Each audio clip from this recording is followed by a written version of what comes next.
Mr. Calloway, please, don't get in that car. What did you see, Tessa? Last night, on the back patio, Mrs. Calloway was with a man I had never seen before. I heard your name 3 times. He always takes the same car. Always the same time. The driver has already been replaced.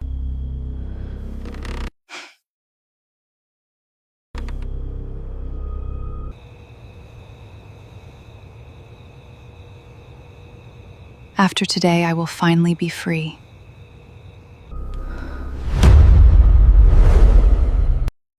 How long have you worked for me? 3 years, sir. Why did you tell me this? Because it was the right thing to do. Did you forget something, darling?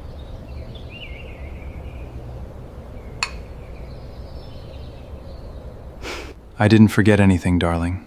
Come outside. I have a surprise for you. The town car was already at the gate when Tessa grabbed his sleeve. Richard Calloway had been walking down the front steps of his estate, phone in hand, briefcase in the other, mind already 3 hours ahead in a Manhattan boardroom. He was a man who did not stop for small things.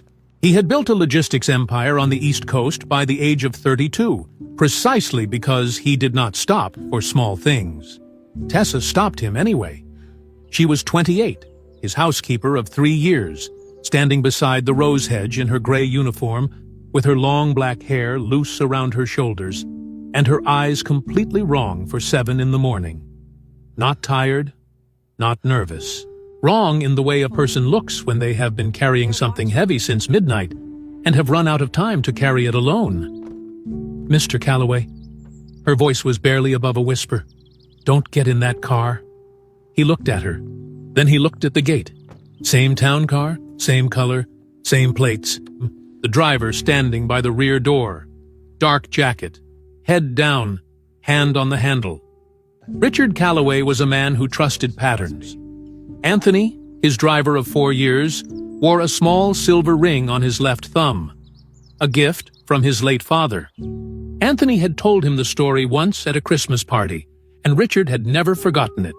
The way you never forget a story told by someone who means it. The man at the gate had bare hands. Talk, Richard said quietly. Tessa did not look at the gate. She kept her eyes on him. Last night, late, I was finishing the kitchen. Mrs. Calloway was on the back patio with a man I had never seen before. I heard your name 3 times. I heard her say the driver had been replaced. I heard her say... She stopped, steadied herself. I heard her say that after today, she would finally be free. Richard's face did not move. I have it, Tessa said. She pulled out her phone and pressed play. His wife's voice came through the speaker, warm and calm the way it always was at dinner parties. He has to walk to the car himself. If anything looks forced, the police will find it within a day. He gets in willingly. A man's voice. Slower. Careful. 8:30 is his window. The road bends along the reservoir outside Hartwick. The car stops there. The rest happens after. His wife again. The policy pays out after 7 months. Accidental death? Double indemnity? The board cannot stop it. There is no other beneficiary. Richard stood very still for a long moment. The engine of the town car hummed softly at the gate. Patient, indifferent. How long have you worked for me? He asked. 3 years, sir. Have I ever given you a reason to do this? Tessa looked at him steadily. No, she said, but she has. He nodded once. He took out his other phone, the one his assistant had never seen, and made a single call. 4 words. Move it to today. He walked back inside. He called his attorney.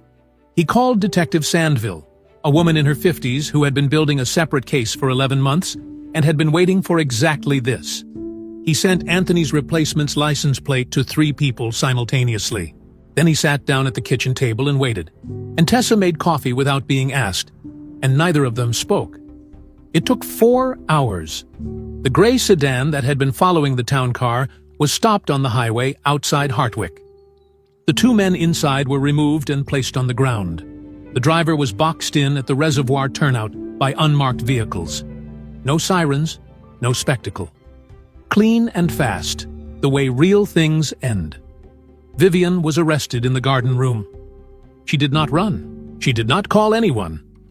She was sitting in the white chair by the window when Detective Sandville walked in, and she looked up once, and then she put her hands behind her back without being asked.